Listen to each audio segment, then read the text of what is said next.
Dodge Viper is one of the most underrated sports cars on the market today. This is a 1995 Dodge Viper RT10. It's my 1995 Dodge Viper RT10. And I've actually had the pleasure of owning this car for about 2.5 years. So before we dive into all the specs and technical details, I just kind of want to do a quick overview of the Viper. Came out in 1992 for the first model year. They ran it until 2017. The first generation, which this one is here, ran until 1995. And when it came out in 92, you know, it was actually pushed by a lot of people famous in the car industry: Lee Iacocca, Bob Lutz, Carroll Shelby. They all had a hand in taking this car, which was originally debuted at the 1989 Detroit Auto Show, and kind of bringing it into production in 1992. When they all came out in 92, they were all red, same color, same everything. They didn't come out black until 93. And even for the whole span of the Vipers, they only ever came out 4 colors for the first generation, which is black, red, green, and yellow. So this one obviously is one of the Viper black ones. This particular one is the last model year, 1995. And we're going to kind of just go over the car today and kind of explain, you know, what makes it special, why I think it's underrated, and I was going to kind of get into it. Alright, so before I go into all the technical details too, I do want to kind of just explain a couple of things that are different. There's a couple things on this vehicle that are not, you know, that would not come with on the factory. First being these wheels right here. So these are Viper wheels, but they're from a second generation Viper. So they're a little bit bigger. I'll put a picture of the stock 17-inch 3-spoke wheels that came with it originally. These are 18-inch wheels, and they're on Continental tires. Obviously new tires, we don't want that 25-year-old garbage on here. Other than that, on the outside, there's nothing else really different on it. The exhaust was made louder at some point, but it's not something that we can really show you. On the interior here, this dashboard, it's kind of a carbon fiber overlay on there, which is something that the original dashboard's actually scratched really easily.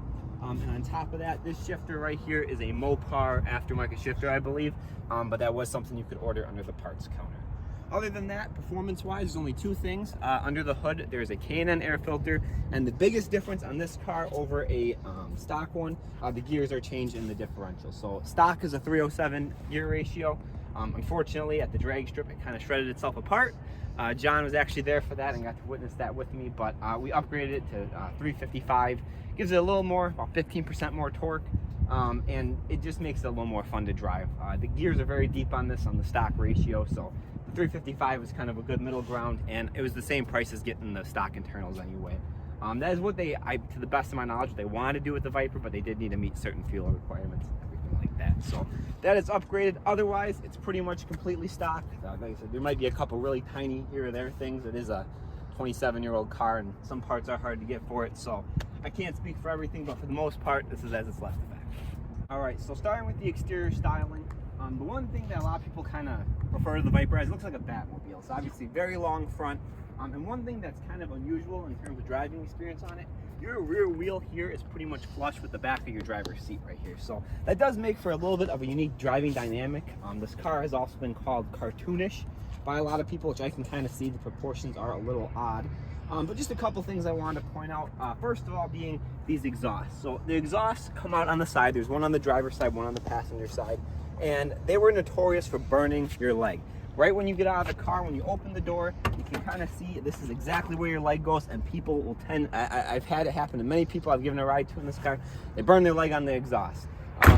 You know, something they ended up changing for the second generation in 1996, and what's funny is they knew they were changing it, and at the factory they actually stamped the last 300 cars, last 300 side exhausts.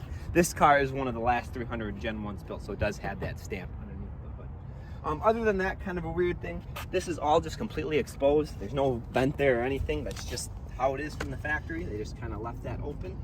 And the weirdest thing on this side is the exterior door handle. You know, a lot of people think, oh, they hit it. No, there is no exterior door handle. It's not in the paint. It's not in this. It doesn't exist.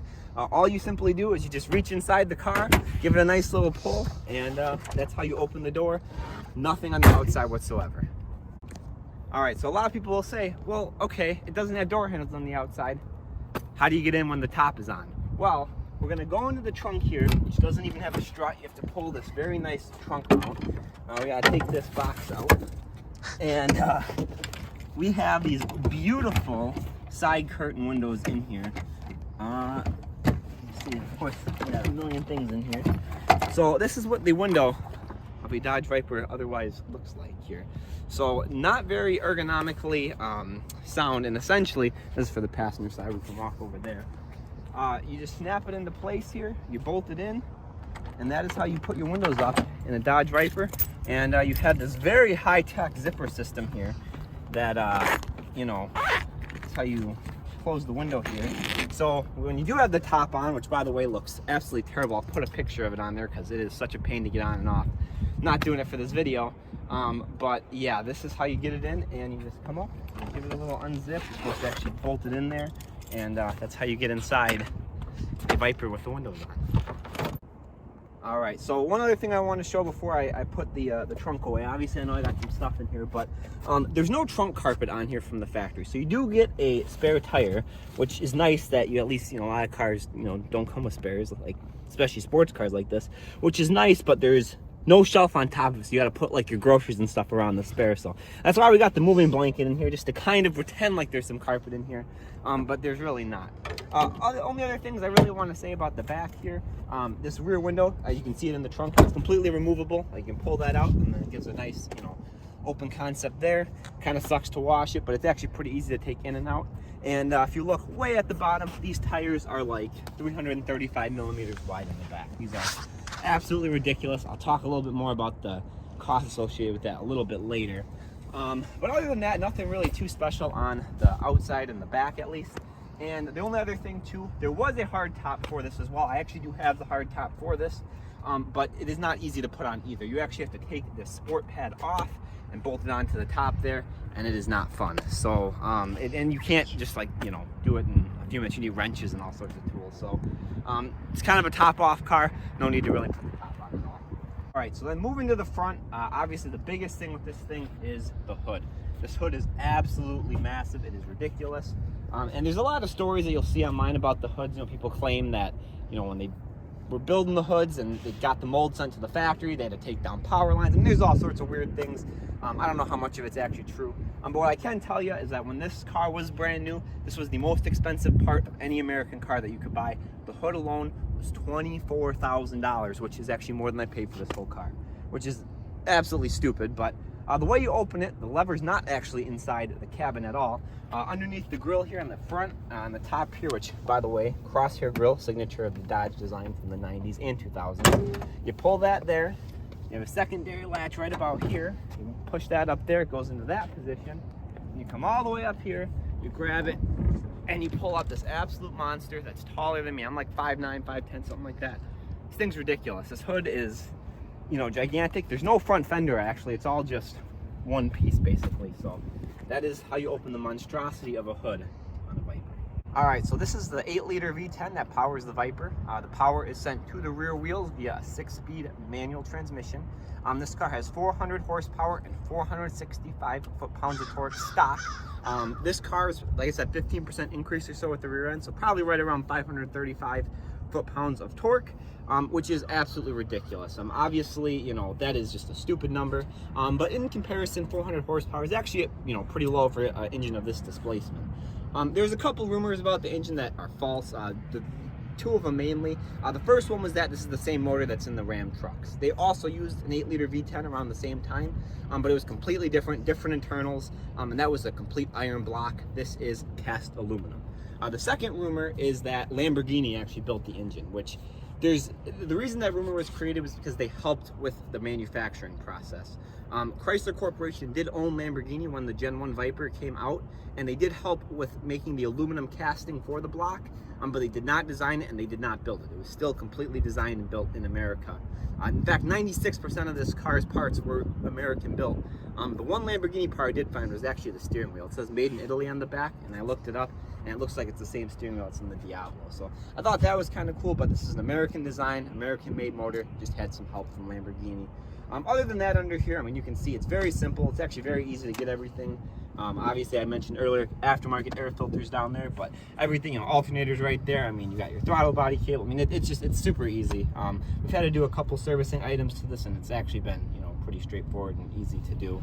And the hoods, if you actually need to do a big service on it, they come off with like 4 bolts, and you pretty much have all the space in the world that you need. All right, so moving into the interior, this is actually where it gets very, very simple.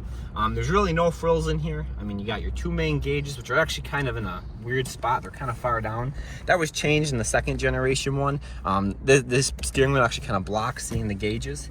And then you have 4 gauges that are angled towards the driver here. You got your coolant temperature, your oil pressure, your fuel gauge, and your battery voltage. But otherwise, I mean, it's very straightforward and simple. You got vents, climate control, and a radio. It should be noted, this car does have the factory AC. That was pretty much the only option they offered on the Gen 1 Vipers, besides the later on offering the hardtop. It's got a cassette radio, a cigarette lighter, an ashtray, some very nice, we gotta get that taken care of, and you know, some fog light switches. But that is pretty much it. I mean, it is bare bones in here. You got a couple speakers, and that's about it. Now, it's kind of odd because, you know, John and I could have a family dinner here at the center console, yet they couldn't squeeze a cup holder or any sort of storage in there. You do have a little bit of storage right here. It's got a cool little design, developed, and manufactured in the Motor City tag amongst all the junk that I have in there. And you can see I haven't cleaned this out since the pandemic. There's still a mask in there, which is lovely. But other than that, it is very, very simple in here. Another thing I find very stupid is that they took like my mom's turkey baster and turned that into the lumbar support for this. I don't know why. This is how you adjust the contortion of the lumbar on the seats. Don't know whose idea that was, but I thought that was a odd touch in the Viper. All right, so one thing that this Viper, they do get a lot of flack for the interior. So I do joke with people that Fisher-Price made this interior. I mean, you can see this is pretty much all plastic all around. Not a very high quality interior. And, you know, people do hate on it, especially nowadays where so many cars have such nice interiors. But, you know, I even recall looking up close at a Ferrari F50, you know, a car that trades $3 to $4 million. Same year as this, 95. And it might not be super plasticky, it might be a little bit nicer materials, but they're so bare bones. I mean, in the 90s, just the cars, they weren't built to the same quality in terms of interior and luxury features. And I mean, it's bad, but it's also, you know, if you're buying a Viper, you're not buying it because you want a really nice interior. I mean, there's plenty of cars out there that are more comfy and, you know, nicer, but that kind of misses the point. Now, speaking of things that this car doesn't have, there's a lot. I mean, the list is quite long. Obviously, no airbags. You do have this very nice, you know, old school steering wheel, which I think is awesome, but it's obviously not very safe. No ABS, no traction control, no stability control. You know, no exterior door handles. I mean, it doesn't. There's a lot of things it doesn't have, and that unfortunately has kind of given the Viper a little bit of a bad rep. A lot of these, you know, they were in accidents, and a lot of these, you know, they didn't have the best, you know, time on the road, but I do think that that's what makes it a pure driver's car, and I want to talk about that and why I think it's a little undervalued. So that kind of covers most of the features, so we're going to take it out for a spin.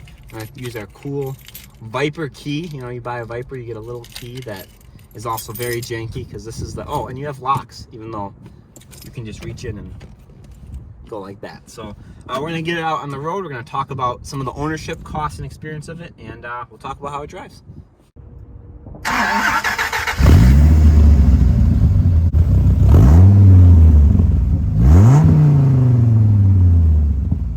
Alright, so starting with the ownership experience here, you know, it's actually been pretty good. I would say I've had the car for 2.5 years, and I've put about 6,900 miles on it. I would say I probably put about $4,000 into it now. 1,500 of that was tires. When I bought it, it was on 20-year-old tires. It was absolutely terrible. I mean, complete death trap. And that is actually a problem that a lot of the guys that buy these have, is that they don't get driven a lot. They're on old tires. They go to drive them, and they're, you know, an absolute mess because of that. So that was, you know, the rear tires are about $500, $400 or $500 a piece. So that does kind of suck. So it's about $1,500 for the tires. And then the other big expense was the differential, as I said. It did break. That was about $1,500 as well, with parts and labor to get that rebuilt. Which the nice thing about that is I did get the performance upgrade out of that as well. Other than that, I did have a thermostat failure on me, and that's pretty much been it. I did, to be fair, I bought it in pretty rough shape. I mean, it was in a barn in Michigan. If I got a picture, I'll throw it up here. I know I got a picture of it, you know, from where I bought it from, but battery light was on, just a couple things, and I was actually able to get most of that stuff ironed out pretty easily. So thankfully, that's been pretty good. Other than that, honestly, I mean, it's never gotten so, you know, broken so bad to where I couldn't, you know, really drive it, except the differential thing. It was driving, but I wasn't gonna drive it like that. But it's actually been pretty good to own. Like I said, nothing too crazy, and it's actually pretty fun. You know, one thing that I do really appreciate about this car is the philosophy behind it. Today, the day we're shooting it, March 21st, just yesterday, Dodge announced their new Demon 170, which is like 1,025 horsepower. It's insane. It's crazy. It's got all this stuff, and this was like the original version of that in a way. Like Dodge, when they built this, it was stupid power, stupid torque. Supposedly, which I don't believe this statistic, but I've read it multiple times, that like 2 out of 5 of these would crash on the way home from the dealership, which is absolutely insane. But you know, it was built in a time where they didn't have to meet certain safety things, and they just kind of wanted to make something fun and stupid, and I absolutely love that about this car. So, like I said, really good ownership experience. I have no intention of selling this anytime soon, and it's actually been a pretty solid car for me. And then I'm just going to do a little pull for you guys, nothing too crazy.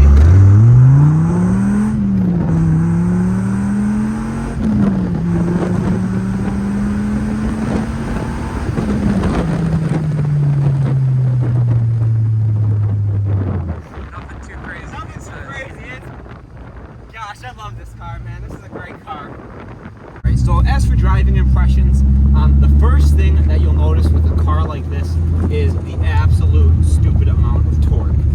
You know, we're in second gear right now, and you just kind of tap it, and you get this crazy bucking sensation. Because I mean, it's at such a low RPM too, due to the displacement. The torque is absolutely ridiculous. As for, you know, like accelerations, I mean, obviously you guys, you know, kind of saw it is quick. It's nothing too crazy, obviously, compared to modern cars, but to me it still feels pretty fast. You know, like I said, the new Demon they just announced about 2.5 times the horsepower of this, which is nuts. But you know, handling is probably its more weak spot. I mean, it handles good. I mean, the steering feels good, but you can definitely feel the weight of the nose on this, especially compared to like a mid-engine sports car. It just doesn't have quite the same handling as something like that. But you can even see here on a curvy road, and you know, it does what it's got to do. Once again, tires are a huge thing to that. But you know, other than that, the one thing that I will actually give this car credit for, it's just nice to actually take on a little bit longer of a drive. Obviously, the windows and top make it a little more difficult to drive, but the way it's geared, you can just kind of cruise at 60, 70 miles an hour, and the car is happy. The gears are really long. You don't shift nearly as much as you do in most other cars, but it's actually kind of a nice thing with that, because I actually enjoy taking this on longer trips. I've taken it 2 or 3 times on overnight trips, basically, and you know, I actually really enjoy doing it, even messing with the top and all that sort of stuff. So, you know, but other than that, driving dynamics wise, I mean, it's definitely a little scary without the, you know, computers that kind of keep you on the road.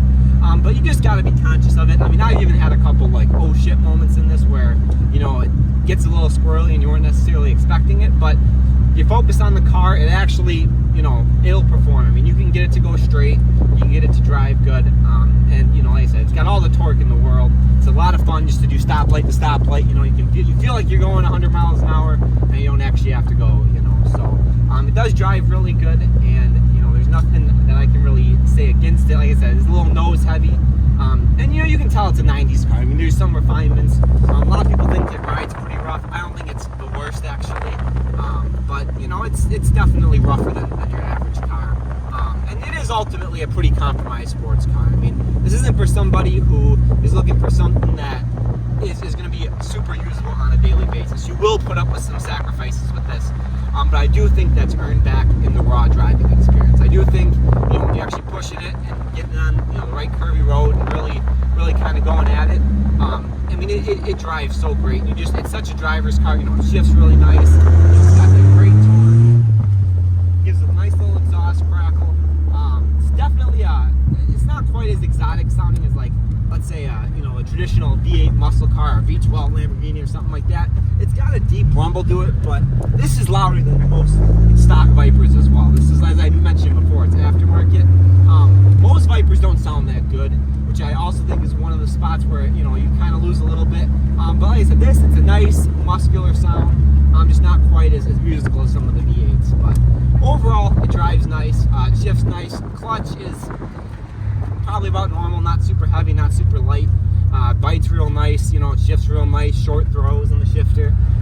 You know, like I said, really nothing I can knock it for, and it really is you know, a hardcore driving experience. I mean, not a car for everybody, but I do think on the rewarding side to drive, this is up there, because there's not many cars that when you drive it right, you get the feeling that you do with this one.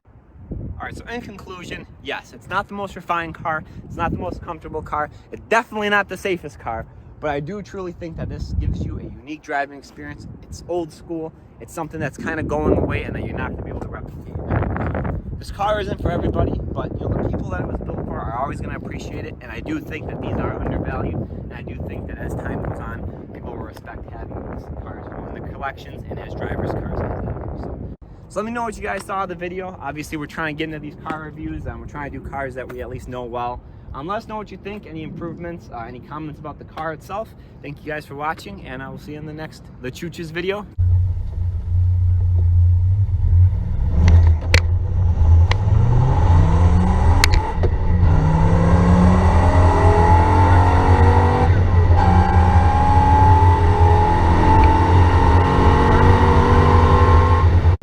Go. Hold on, I got that.